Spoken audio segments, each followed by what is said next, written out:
교수님 안녕하세요. 반갑습니다. 네, 반갑습니다. 아이고, 이게 빗길에 먼 길 오시느라 고생 많았습니다. 저를 포함한 우리 35,000 국민들 모두가 환영합니다.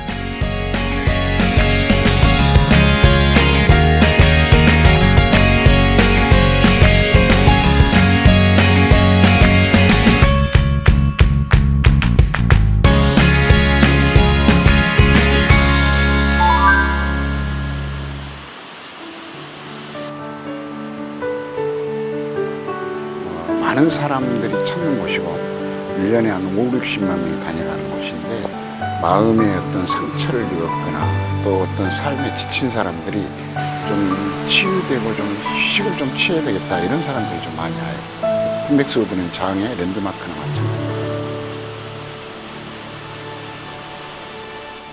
군수님의 삶에서 네. 가장 중요한 삶의 가치는 무엇이라고 보십니까? 우리가 흔히 가치관이라고 하는 것은 그 가치관에 따라서 사람의 운명이 결정된다고 생각하고 있습니다.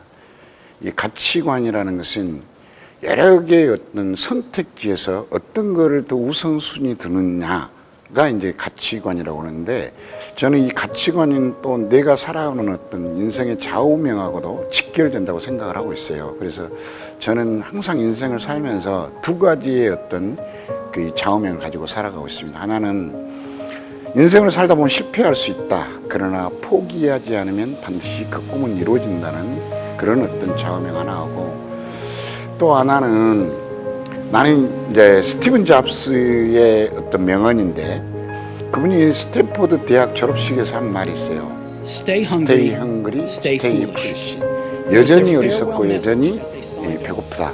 그 Stay 얘기는 hungry, 여전히 stay 더 foolish. 많은 것을 배워야 되고 끝없이 어떤 학문적 연구를 해야 된다.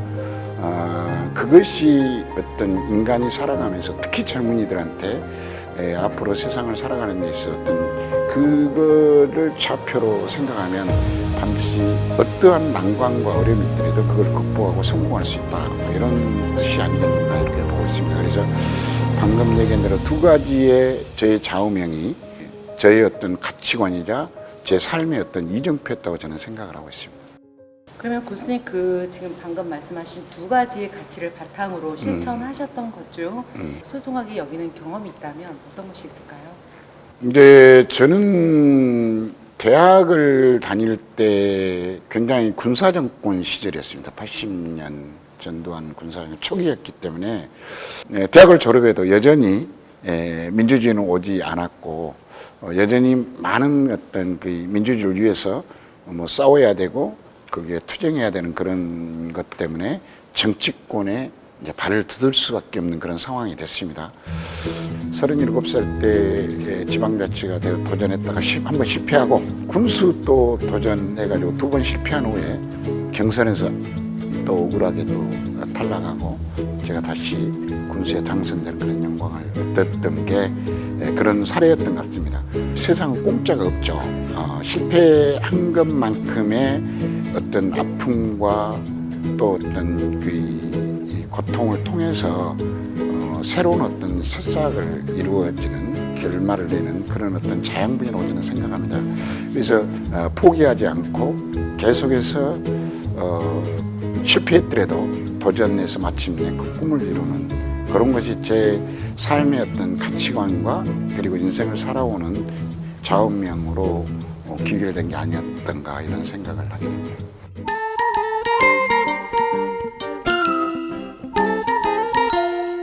저는 장에서 태어난 것을 젊었을 때는 굉장히 원망을 많이 했어요. 왜 내가 장에 태어났지? 이런 총구석에서 철이 들면서 저는 이 장에 태어난 것 자체가 어떤 운명이라는 생각을 했고, 이 장에서 태어난 운명을 내가 받아들이지 않고 내가 사랑하지 않으면 나는 어떤 것도 이루어낼 수 없다 하는 생각을 하면서 이제 장을 사랑하게 됐습니다. 그러나 이제 이게 산업화되면서 농촌 지역은 갈수록 소외되고 낙후될 수밖에 없는 그런 구조가 있었는데, 이런 어떤 시대의 어떤 변화 속에서 그냥 좌절하고 주저앉아 있을 것이냐, 아니면 그런 어려운 환경과 여건을 딛고 나서 장에 어떤 희망을 가질 수 있는 그런 장으로 만들 것이냐. 그래서 마침내 이제 군수라는 것에 그걸 생각해냈고 장 땅 한 걸음 한 걸음 뛸 때마다 장은 어떻게 변화돼야 되고 어떻게 가꿔야 되고 장의 미래는 어떻게 설계해야 돼 하는 그런 고민 속에서 정말 한 점 부끄럼 없이 최선을 다하고 있다. 좀 이런 생각 말씀드리겠습니다.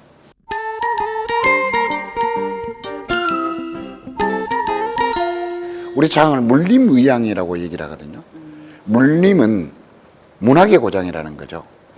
이런 말 있죠. 전라도에서 여수 가서 돈 자랑하지 말고 순천 가서 인물 자랑하지 말고 장 와서 글 자랑하지 말아라. 2022년부터 문화관광예술 르네상스 원년으로 선포하고 문화관광 그 다음에는 붕해로 정하고 그 다음에는 융성회로 정한 것들이 모여져서 노벨 문학상을 받게 만드는 그런 기운과 에너지가 이곳이 장이 있다. 저는 그래서 그걸 기념하기 위해서 이제 처음에는 우리가 어머니 품장에서 좀 더 이게 노벨 문학도시 장은 좀 더 구체될 수 있잖아요.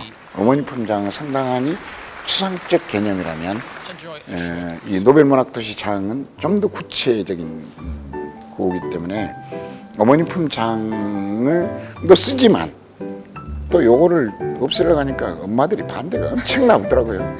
왜 그 좋은 거를 없애냐 그래서 그러면 두 개를 쓰자. 그래서 앞으로 장의 어떤 후손들에게 자랑스러운 장의 역사를 물려줄 수 있는 유일한 길은 노벨 문학도시 장을 물려주는 건데 이 노벨 문학도시는 오랜 시간이 거쳐야 저는 이제 완성이 된다고 생각을 해요. 그래서 저는 거기에 따르는 이제 지금 노벨 문학도시로 만들기 위한 씨앗을 뿌리는 그런 역할들을 하자.